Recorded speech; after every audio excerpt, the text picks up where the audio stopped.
नमस्कार बच्चों, साधना चैनल में आप सबका स्वागत है। बच्चों, हिंदी व्याकरण के अंतर्गत हम आपको समास का टॉपिक स्पष्ट कर चुके हैं।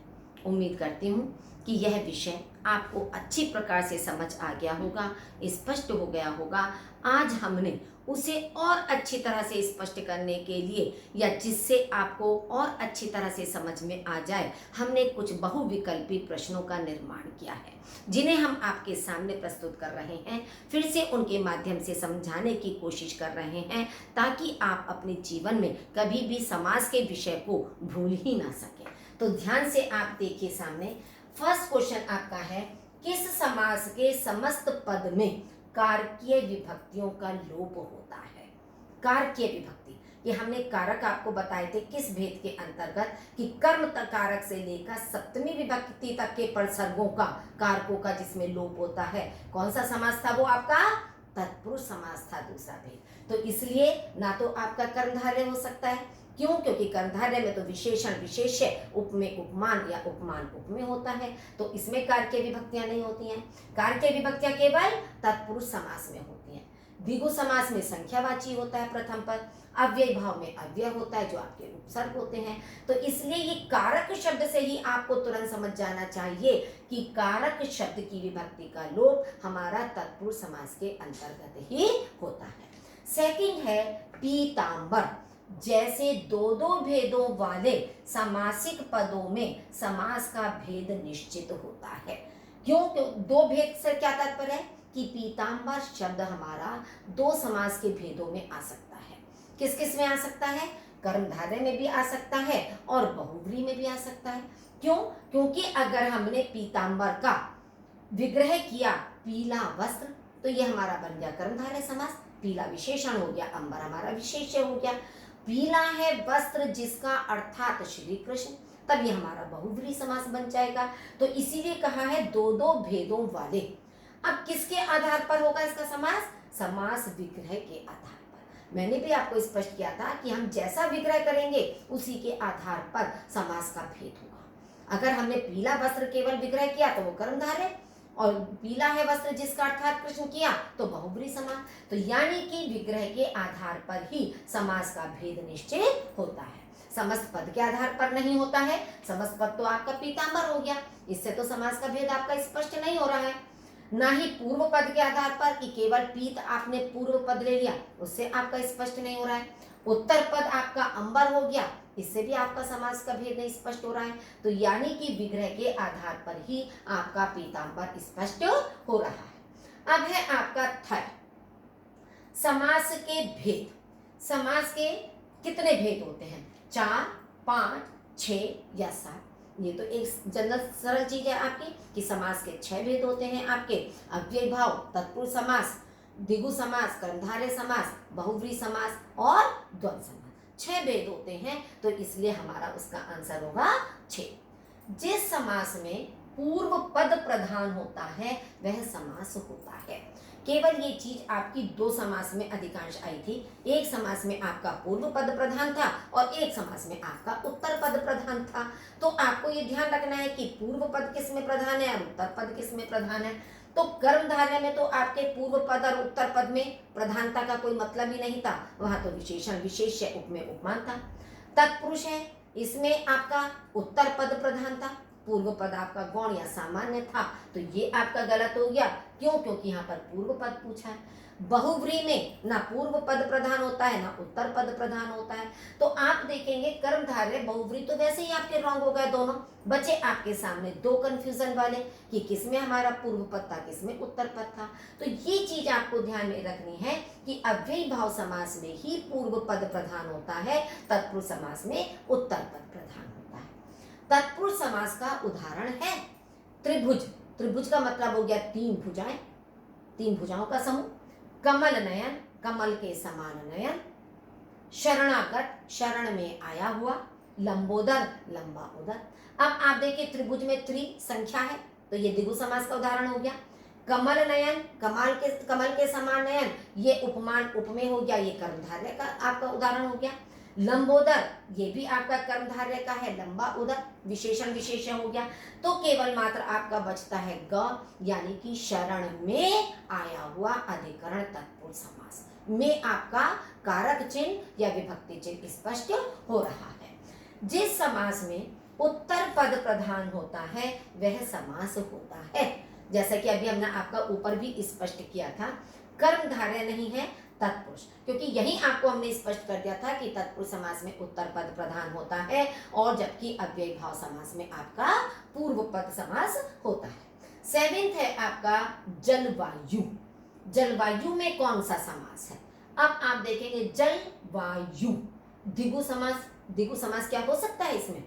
नहीं हो सकता। क्यों? क्योंकि इसमें कोई संख्या तो दी हुई नहीं है, तो इसलिए द्विगु समास तो आपका हो ही नहीं सकता संख्या ना होने के कारण। कर्मधारय समास, कर्मधारय समास आपका नहीं हो सकता। क्यों? क्योंकि ना तो इसमें विशेषण विशेष्य है आपका जलवायु में, ना ही आपका कोई उपमेय उपमान है, तो कर्मधारय समास भी आपका गलत हुआ। अव्ययी भाव समास भी नहीं हो सकता।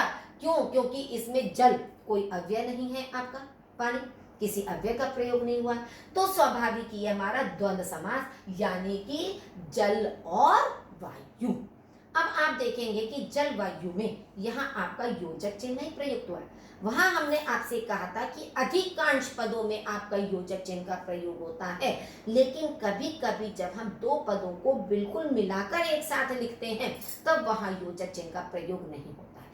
लेकिन जब हम इसका विग्रह करेंगे तो जल और वायु, ये आपका इसका विग्रह बनेगा और ये आपका हो गया द्वंद्व समास। भूतनाथ में कौन सा समास है? भूतनाथ का मतलब हो गया भूतों का स्वामी, अर्थात शिव। शिव के लिए हम भूतनाथ शब्द का प्रयोग करते हैं, शिव के लिए। तो कर्मधारय हमारा नहीं हो सकता क्योंकि इसमें विशेषण विशेष है, उपमेय उपमान नहीं है। तत्पुरुष नहीं हो सकता आपका, ठीक है। क्यों? क्योंकि तीसरा पद हमारा शिव है। बहुव्रीहि आपका इसका राइट आंसर होगा कि भूतों के नाथ अर्थात भगवान शिव। अव्यय भाव में इसमें कोई अव्यय पद आपका नहीं दिया हुआ है। नेक्स्ट है नाभिज। नाभिज में कौन सा समास है? नाभिज, नाभि कहते हैं आपकी जो आपके स्टोमक पर होती है नाभि, उसको नाभि कहा जाता है। नेवर जा माने उत्पन्न होने वाला, नाभि से उत्पन्न होने वाला। अब आप देखेंगे जा, जा का मतलब है उत्पन्न होने वाला।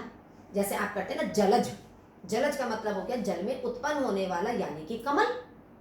दा का मतलब होता है देने वाला, जलद जल को देने वाला, तो जा का मतलब उत्पन्न होने वाला, दा का मतलब देने वाला। तो अब आप देखेंगे नाभि से उत्पन्न होने वाला, कौन थे नाभि से उत्पन्न होने वाले? ब्रह्मा जी, उनके लिए प्रयुक्त होता है नाभिज शब्द, कि नाभि से उत्पन्न होने वाले अर्थात ब्रह्मा जी। तो ना तो ये आपका कर्मधारय है, ना ये आपका तत्पुरुष है, बल्कि आपका ये बहुव्रीहि में आएगा, क्योंकि ये ब्रह्मा जी की ओर संकेत कर रहा है, तो इसलिए ये आपका और विच्छेद आपका अव्यय भाव आपका इसके अंतर्गत नहीं है। समास का शाब्दिक अर्थ होता है, सबसे पहले स्टार्टिंग में समास पढ़ाते समय हमने बताया था शाब्दिक अर्थ क्या होता है, किसी भी चीज को संक्षेप में लिखना, यानी कि संक्षिप्तीकरण। तो आपका स्पष्ट हो रहेगा शाब्दिक अर्थ, आपने पहली लाइन ही ध्यान में रखी होगी। तो संक्षेप होता है, किसी की डिटेल करना, विस्तार करना नहीं होता है, किसी का विग्रह करना समास नहीं होता है शाब्दिक अर्थ, और ना ही विच्छेद, जैसे संधि विच्छेद होता है, अलग अलग करना। तो इसलिए समास का शाब्दिक अर्थ संक्षेप होता है। समास किसका होता है? पदों का होता है, वर्णों का होता है, अक्षरों का होता है या स्वरों का होता है। अब आपको हमने पूरा समास का टॉपिक पढ़ाया, उसमें ना तो कहीं वर्ण का हमने कोई जिक्र किया, ना कोई अक्षर के विषय में बताया, ना स्वरों के विषय में बताया। तो इसका मतलब ना तो वर्णों से समास होता है कि आपस में दो वर्णों को अगर आप जोड़ रहे हैं तो उससे आपकी संधि तो हो जाएगी वर्णों के मेल से, लेकिन समास नहीं होगा। समास आपका शब्दों से या पदों से ही होता है, नहीं आपका स्वरों से होगा कि अ ई ओ, ये भी संधि के अंतर्गत प्रयुक्त होते हैं, ना ही अक्षरों से केवल होता है कि क ख ग इत्यादि आपने उससे मिल रहा है, तो वो भी आपका संधि में आता है। तो ये तीनों चीजें आपकी संधि के अंतर्गत आती हैं, समास केवल हमारा पदों का ही होता है। कर्मधारय समास का उदाहरण कौन सा है? नवरात्रि, नवग्रह, नवयुवक, उपर्युक्त समय। अब आप देखेंगे कि इस तरह का प्रश्न आपका एग्जाम में बहुत आता है, क्योंकि एग्जामिनर ये जानना चाहता है कि बच्चे ने कितना ध्यान पूर्वक पढ़ा है, कितना हर शब्द को वो ध्यान से देख रहा है, समझ रहा है, कि उसका आंसर सही खोज रहा है। क्यों? क्योंकि उसने, आपने देखे तीनों में उसने नव शब्द का प्रयोग कर दिया। अब नव का मतलब 9 होता है आपका। तो आप जल्दीबाजी में कभी कभी क्या करते हो कि तीनों में नव है तो आप उपर्युक्त सभी को टिक कर देते हो कि इसका मतलब 9 संख्या हमारी दी है, ये हमारा द्विगु समास हो गया। लेकिन नहीं, एक एक शब्द को देखिए। नवरात्रि का मतलब हो गया 9 रात्रियों का समूह, समाहार।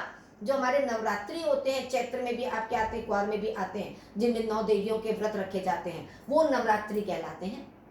नवग्रह, ये 9 नक्षत्र आपके हो गए नवग्रह। और ये नव युवक जो है, ये 9 युवक नहीं है। नव युवक मतलब जो अभी अभी युवा हुआ है, युवक बना है, जो अभी बचपना अपना बिताकर, बचपन शैशव की अवस्था बिताकर जो अभी जवान हुआ है, युवा हुआ है, ये नव युवक हमारा उसके लिए प्रयोग किया गया है। तो इसलिए हमारा ये 9 के रूप में प्रयुक्त ना होकर ये हमारा कर्मधारय होगा, क्योंकि नव विशेषण हो गया, युवक हमारा विशेष्य हो गया। इस चीज को आपको विशेष ध्यान रखना है। विशेषण और विशेष्य के योग से कौन सा समास बनता है? द्विगु समास। द्विगु नहीं बनता विशेषण विशेष्य से, क्योंकि इसमें संख्या होती है। द्वंद नहीं बनता क्योंकि इसका विग्रह करने पर और या तथा लगता है। कर्मधारय में ही हमारा विशेषण और विशेष्य का प्रयोग किया जाता है। तत्पुरुष में भी हमारा कारकों का प्रयोग होता है, लोप होता है, विभक्ति पटसर्ग का लोप होता है, वहां भी हमारा विशेषण विशेष्य नहीं होता है। विशेषण विशेष्य केवल किस में आता है? कर्मधारय समास के अंतर्गत आता है। देवासुर में कौन सा समास है? अब आप देखेंगे, देव असुर, देव माने देवता, असुर माने राक्षस, निशाचर। अब कर्मधारय में नहीं हो सकता आपका, क्योंकि इसमें कोई भी विशेषण विशेष्य आदि आपका नहीं है। द्विगु नहीं है, क्यों? क्योंकि इसमें कोई संख्यावाची पद आपका नहीं है। द्वंद हो सकता है, क्यों? देव और असुर, कि देवता और असुर या कि राक्षस या निशाचर। तो और शब्द का प्रयोग हमारा इसके अंतर्गत सही आ रहा है। तत्पुरुष नहीं है, क्यों? क्योंकि इसके बीच में कोई भी हमारा कारक का लोप नहीं हो रहा है, कि देवताओं का असुर थोड़ी हम कहेंगे, देवताओं के लिए असुर तो हम नहीं कहेंगे ना। तो इस तरह की जब कोई हमारी कारक विभक्ति नहीं आएगी, कोई प्रसर्ग नहीं आएगा, तो हमारा तत्पुरुष समास भी नहीं होगा। तो इसलिए हमारा द्वंद समास होगा, यानी कि देवता और असुर। जिस समास के दोनों पद अप्रधान होते हैं वहां कौन सा समास होता है? आपको हमने समास का एक पद बताया था कि जिसमें दोनों अप्रधान होते हैं, ना तो प्रथम पद प्रधान होता है, ना ही द्वितीय पद प्रधान होता है, यानी कि दोनों पद हमारे अप्रधान हो गए। तो उसे हम कौन सा समास कहेंगे? क्या हम द्वंद कह सकते हैं? द्वंद समास में तो दोनों पद प्रधान होते हैं, सुख दुख माता पिता। द्विगु कह सकते हैं? नहीं, क्यों? क्योंकि इसमें संख्यावाची होता है। हम तत्पुरुष कह सकते हैं? नहीं, क्योंकि तत्पुरुष में तो उत्तर पद प्रधान होता है, तो इसलिए हमारे तीनों हो ही नहीं सकते। केवल बहुव्रीहि समास हमारा आएगा जिसमें ना प्रथम पद प्रधान होता है, ना द्वितीय पद प्रधान होता है, बल्कि उसका तीसरा पद प्रधान होता है। तो दोनों पद अप्रधान हमारे बहुव्रीहि के अंतर्गत आते हैं। मकर ध्वज में समास है। मकर ध्वज कर्मधारय। मकर ध्वज बेटा किसका पर्याय है? कामदेव का पर्याय है। मकर ध्वज हम कामदेव को कहते हैं, ठीक है। तो अब जब हमारा मकर ध्वज कामदेव का पर्याय है, तो ये चीज आप याद रखिए कि जब कोई पद किसी का आपका पर्यायवाची होता है तो वो हमारा अब उसके बहुव्रीहि समास के अंतर्गत आता है, ठीक है। चाहे हम तीसरा पद लेकर आए ना, लेकिन पर्यायवाची होने पर ये हमारा बहुव्रीहि समास के अंतर्गत आता है। मकर का है ध्वज जिसका अर्थात कामदेव। कामदेव हम इसमें इस तरह से कर सकते हैं। तो कर्मधारय इसमें नहीं हो सकता, तत्पुरुष नहीं है, कोई अव्यय भाव नहीं है, बल्कि ये हमारा बहुव्रीहि का ही उदाहरण है। दीपावली में समास है। दीपावली शब्द देखिए, दीपों की अवली, अवली माने पंक्ति, कतार, उसे हम कहते हैं दीपावली। तो कर्मधारय नहीं है क्योंकि विशेषण विशेष्य नहीं। तत्पुरुष हो सकता है, क्यों? क्योंकि दीपों की अवली संबंध तत्पुरुष समास है। दीपों की पंक्ति, दीपों की कतार। तो का की के रा री रे परसर्ग हमारा किसमें आता है? दीपावली, तत्पुरुष समास के अंतर्गत आता है। तो इसलिए हमारा राइट आंसर होगा तत्पुरुष, बहुव्रीहि अव्ययभाव समास नहीं होगा। देह लता में समास है। देह लता, आप देखते लता क्या होती है? लता जिसका तना बहुत पतला, बहुत नाजुक होता है। लता, लता के अंदर बहुत मजबूती नहीं होती है। तो यानी कि जो बहुत कमजोर शरीर वाला व्यक्ति होता है उसके लिए हम कहते हैं कि उसका शरीर लता के समान है, कमजोर है। तो इसलिए आप देखिए, द्विगु नहीं हो सकता क्योंकि संख्यावाची नहीं है। द्वंद्व नहीं हो सकता क्योंकि देह और लता हम नहीं कर सकते हैं। कर्णधारय होगा, क्यों? देह रूपी लता। इसमें उपमेय पहले दिया है, उपमान बाद में दिया है, ठीक है। तो इसलिए उपमेय उपमान होने के कारण ये हमारा कर्मधारय समास होगा। अब है आपका शशिधर में कौन सा समास है? कर्मधारय। शशिधर किसे कहते हैं? शशि माने चंद्रमा, धर माने धारण करने वाला, चंद्रमा को धारण करने वाला। और चंद्रमा को कौन धारण करता है? भगवान शिव। आपने देखा होगा कि भगवान शिव के मस्तक पर चंद्रमा है, अर्धचंद्राकार जो है। तो इसलिए जब चंद्रमा को धारण करने वाला हमारा स्पष्ट आ रहा है कि अर्थात शिव, तो स्पष्ट हो रहा है कि तीसरा पद आने के कारण ये हमारा बहुव्रीहि समास होगा। ना तो हमारा कर्मधारय होगा, न द्वंद्व होगा, न तत्पुरुष होगा, बल्कि चंद्रमा को धारण करने वाला अर्थात भगवान शिव, बहुव्रीहि समास हमारा स्पष्ट होगा। 25 में समास है। यहाँ पर मैंने स्पष्ट किया था आपको द्विगु समास पढ़ाते समय। 25 का मतलब क्या हो गया? 20 और 5 मिलने से आपका 25 बना है। द्विगु समास नहीं हो सकता, क्यों? क्योंकि मैंने आपको स्पष्ट किया था केवल मात्र 1 से 9 तक की संख्याएं ही आपकी द्विगु समास में आती हैं। 10 के बाद की जितनी संख्याएं हैं वो दो संख्याओं को मिलकर बन रही हैं, दो अंकों को मिलकर बन रही हैं, तो उसका विग्रह करने पर और आएगा। जैसे अगर हम इसका विग्रह करें तो 20 और 5, तब हमारा 25 बना है। तो इसलिए ये द्विगु समास नहीं होगा, तत्पुरुष नहीं हो सकता, और संख्या होने के भी कारण इसमें और जब बीच में लगा है तो ये आपका बन जाएगा द्वंद्व समास, ये 20 और 5। तो ये आपका द्वंद्व समास के अंतर्गत आएगा। गगन चुंबी में कौन सा समास है? कर्मधारय। गगन चुंबी का मतलब होता है आकाश को चूमने वाला। अब आकाश को चूमने वाला कर्मधारय तो हो नहीं सकता, क्योंकि इसमें कोई विशेषण विशेष है, उपमेय उपमान उपमेय है ही नहीं आपका। तत्पुरुष हो जाएगा, क्यों? क्योंकि को विभक्ति चिन्ह, गगन को चूमने वाला, को विभक्ति चिन्ह होने के कारण ये आपका कर्म तत्पुरुष समास है। बहुव्रीहि नहीं हो सकता क्योंकि तीसरा पद नहीं आ रहा है, ना ही इसके अंदर कोई अव्यय पद दिया हुआ है आपका, तो इसलिए आपका राइट आंसर होगा तत्पुरुष समास। द्विगु समास का उदाहरण है नववधू, नवग्रह, नवरत्न, उपर्युक्त सभी। अभी मैंने इससे पहले भी एक क्वेश्चन इसी टाइप का दिया था, अब इनमें फिर थोड़ा सा और अंतर है, फिर वही उपर्युक्त सभी भी हमने लास्ट ऑप्शन आपको दे दिया। अब आप इसमें देखिए नववधू, नववधू हम क्या नववधुओं को कहेंगे? नववधू नहीं, जो नई जिसका अभी विवाह हुआ है, नववधू, नई वधू, तो ये नए शब्द में आ गया नववधू। नवग्रह, जो मकान अभी अभी बना है, जिस घर का निर्माण अभी हुआ है, वो नवग्रह कहलाता है। ग्रह में देखिए अंतर, पहले वाले में आपका था नक्षत्र, गा में आपका वो लगा था, उस नवग्रह और इस नवग्रह दोनों में अंतर है। वो आपका नक्षत्र के लिए था, यहाँ री का प्रयोग हुआ है, वहां रा का था, नवग्रह। तो ये आपका नया घर हो गया।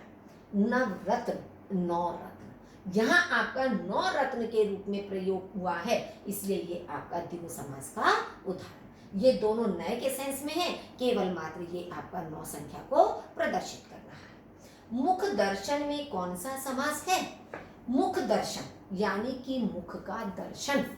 अब मुख का दर्शन, का विभक्ति चिन्ह आ रहा है, का विभक्ति चिन्ह सुनते के सानी आपने, अगर आप समास का जो समस्त पद दिया है पहले उसके अर्थ को निकाल लेंगे तो आपके लिए भेद पहचानना और अधिक सरल हो जाएगा। जैसे मैंने अभी बताया मुख का दर्शन, ठीक है, तो द्वंद्व नहीं हो सकता क्योंकि का है और या तथा तो है ही आपका।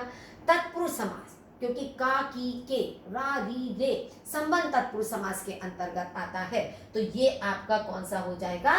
तत्पुरुष समास। द्विगु नहीं हो सकता क्योंकि संख्यावाची नहीं है, बहुव्रीहि नहीं हो सकता क्योंकि इसका कोई तीसरा पद नहीं निकल रहा है। तो आपको देखना चारों ऑप्शन है ध्यान से, हर एक का अलग अलग विग्रह करके देखिए, हर एक के विषय में निकालिए उसका अर्थ क्या निकल रहा है, तभी आप सही अर्थ पर सही भेद पर पहुंच सकते हैं, वरना आप नहीं पहुंच सकते उसके लिए। भर पेट में कौन सा समास है? भर पेट भरकर, ये मैंने आपको जब स्पष्ट किए थे समास, तब भी आपका ये एग्जाम्पल आया था पेट भर के। द्विगु नहीं है आपका, संख्या नहीं है, क्योंकि अव्यय भाव। भर आपका उपसर्ग है, उपसर्ग का प्रयोग किया गया। जैसे आप भरपूर कर सकते हो, भरसक कर सकते हो, हम कहते हैं ना उसने भरसक प्रयास किया, यानी कि पूरा प्रयास किया। तो भरसक शब्द हर जगह एक ही जैसा अर्थ देगा। तो भर हमारा उपसर्ग है, उपसर्ग हमेशा अव्यय भाव में आता है, तो इसलिए ये हमारा अव्यय भाव समास होगा। वाग देवी में समास है। वाग हम कहते हैं वाणी, देवी माने देवी, तो वाणी की देवी हमारी कौन सी कहलाती है? सरस्वती। सरस्वती हमारी वाणी की देवी कहलाती है। तो इसका हमारा राइट ऑप्शन होगा बहुव्रीहि, कि वाणी की देवी है जो, अर्थात सरस्वती। तीसरा पद हमारा सरस्वती निकल कर आ रहा है। सरस्वती के लिए वाग देवी शब्द का प्रयोग किया जाता है। अब आपने देखा, इससे पहले भी मैंने पर्यायवाची आपको बताया था, मकर ध्वज का जैसे कामदेव होता है, ऐसे ही वाग्देवी का पर्यायवाची आपका सरस्वती हो गया। तीसरा पद निकल रहा है, तो आपका ये बहुव्रीहि होगा। कर्मधारय नहीं होगा, क्यों? क्योंकि इसमें कोई विशेषण विशेषण नहीं है। द्वंद्व नहीं होगा, क्योंकि इसके बीच में और या तथा नहीं आ रहा। तत्पुरुष नहीं होगा, क्योंकि इसके बीच में कोई विभक्ति का लोप नहीं हो रहा है। तो इसलिए आपके दोनों पद अप्रधान होगा। तीसरा पद इसमें सरस्वती जब प्रधान निकल कर आया, तब ये हमारा बहुव्रीहि समास आया। बच्चों, इन एग्जाम्पल्स को भी अगर आप बार बार करते रहोगे, ध्यान से देखोगे, तो आप किसी भी तरह का एग्जाम्पल आपको दे दिया जाए, कोई भी प्रश्न आपके सामने समास का रख दिया जाए, आप उसे आसानी से सॉल्व कर सकते हो। उसमें किसी भी परेशानी का सामना आपको कभी नहीं करना पड़ेगा। अगर ये दोनों क्लास, ये दोनों वीडियो आपने बहुत अच्छी तरह से देख लिए और समझ लिए, तो फिर आपको इधर उधर भटकने की, इधर उधर पूछने की कोई आवश्यकता ही कभी नहीं पड़ेगी। अगर अभी भी आपको कहीं कोई शंका हो, कहीं कोई परेशानी हो, समस्या कोई आपके सामने आ रही हो, तो आप कमेंट बॉक्स में लिखकर हमें बता दीजिए, या आप मुझसे फ़ोन करके भी, कांटेक्ट करके भी मुझसे अपनी समस्या का समाधान कर सकते हैं। तो आज आपको समास अच्छी तरह से स्पष्ट हो गया होगा, ऐसी मैं आपसे आशा करती हूँ। और मेरे चैनल को जल्दी से सब्सक्राइब कर दीजिए, शेयर कर दीजिए। धन्यवाद।